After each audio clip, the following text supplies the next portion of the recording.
4 de fevereiro de 2014. Em torno de 00:30, nós recebemos a notícia de que havia um incêndio no nosso centro cultural.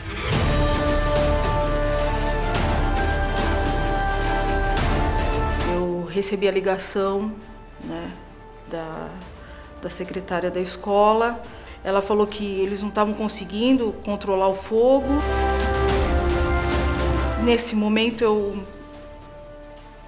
fiquei muito abalada e eu vou falar a verdade, eu não sabia, me faltou o chão, eu não sabia o que fazer. E a minha primeira reação, ou minha primeira manifestação, foi de perguntar e tentar saber se houve vítimas, se alguém foi atingido, se alguém estava ferido, se alguém se machucou. Eu só falo que não foi uma catástrofe porque, felizmente, nós não tivemos nenhuma vítima. Aí nós vimos que o fogo se alastrava rapidamente no edifício, até que em um determinado momento o nosso foco era que esse fogo não se alastrasse pela escola.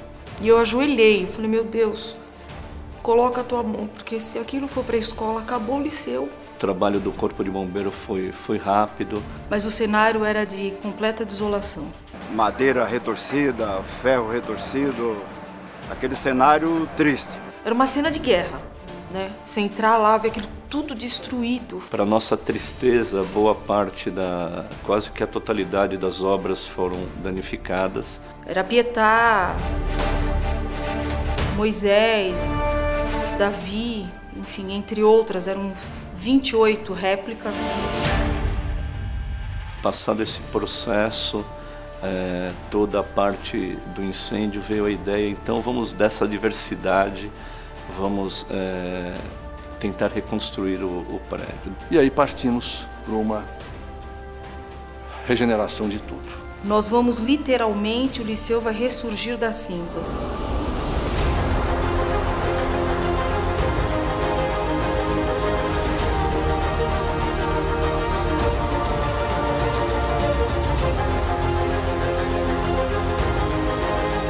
As reproduções realmente sofreram, mas nós tivemos o cuidado e a boa sorte de encontrar um restaurador que está trabalhando nisso. Num primeiro momento, logo após o incêndio, o estado de todas as esculturas era muito ruim. Elas haviam sofrido com fogo, com água e estavam virtualmente ao relento, uma vez que o telhado havia desabado. Então foi feita uma primeira proteção com madeira, com lona. Algum tempo depois elas foram trazidas aqui para esse local seguro, nesse galpão, e nós então fomos chamados a fazer um primeiro diagnóstico do estado delas. Nós percebemos então que existem diferentes graus de prejuízo a elas. Algumas foram seriamente afetadas, outras podem até estar com aparência pior, porém estruturalmente estão em melhor estado. O que foi feito então foi se escolher uma primeira escultura para fazer um trabalho piloto, para nós avaliarmos exatamente os processos que deveriam ser empregados, otimizarmos todos os processos de trabalho e materiais também. E aí ele começou o restauro, começou com a Pietá, e nesse momento do restauro os alunos também puderam ter a oportunidade, né, de conhecer esse trabalho de restauro desta empresa, com os restauradores, com a equipe toda. O maior trabalho dela, na verdade, foi de consolidação interna do gesso, estava todo fragmentado. Ela estava abrindo em direção à base, então tivemos de voltar um pouco e fazer uma nova estrutura. Ela agora conta com uma estrutura metálica interna, então está completamente estabilizada. Existem outras que estão ainda sofrendo um processo, um trabalho. Tudo isso realmente nos enche de orgulho.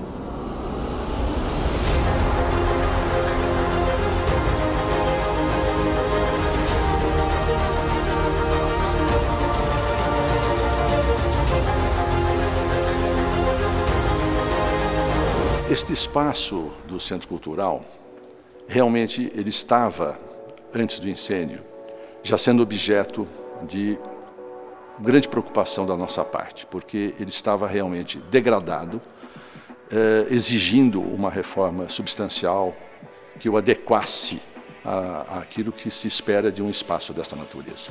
O incêndio veio de uma maneira traumática, porém permitindo que a gente pudesse, então, fazer uma retrospecção maior em relação ao que se espera desse espaço.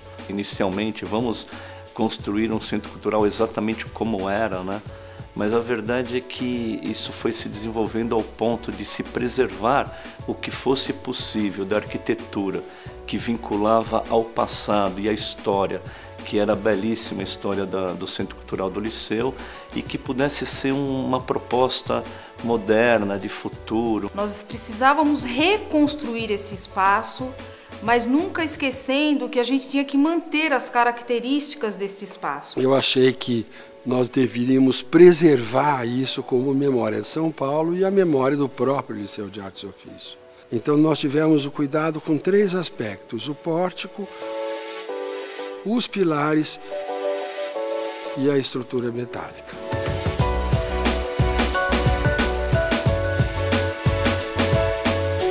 Quanto ao pórtico e a recuperação do pórtico, o trabalho foi feito de uma forma bastante intensa e bastante cuidadosa. Esse elemento fica voltado para a Rua João Teodoro, ele é construído de estrutura autoportante, revestido com argamassa raspada.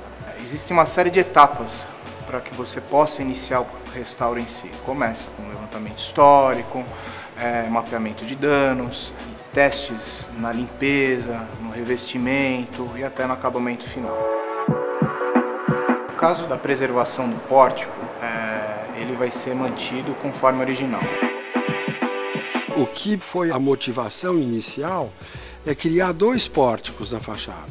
Manter o pórtico antigo e criar o pórtico do século XXI, que é a entrada, e ligá-los através de horizontais, dizendo, olha, são mesmo 2 épocas. Outra coisa que nós aproveitamos foram os tijolos da construção antiga, que nós aproveitamos para revestirem os pilares no subsolo e assim dar um ar do antigo ainda dentro da nossa obra. E esses tijolos, que são tijolos de época, que têm dimensões especiais, eles foram limpos, cuidados e recolocados como se fossem os pilares originais. Esse edifício novo tem uma estrutura metálica que envolve essa estrutura, que você não vê, ela está escondida, como se ela estivesse trabalhando, mas ela não tem mais a capacidade estrutural, a estrutura que nós vemos, ela é meramente decorativa.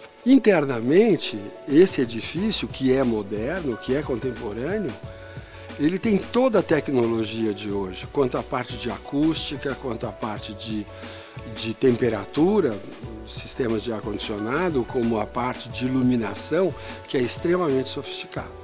Dentro desse edifício, apesar de termos um piso reflexivo em termos acústicos, em termos de som, porque é um piso de alta resistência, enfim, não é um piso absorvente, nós tivemos que usar outros critérios de absorção para que não houvesse eco aqui dentro e quando tivessem muitas pessoas ou quando tivesse algum evento mais ruidoso aqui dentro, tivesse o conforto acústico adequado.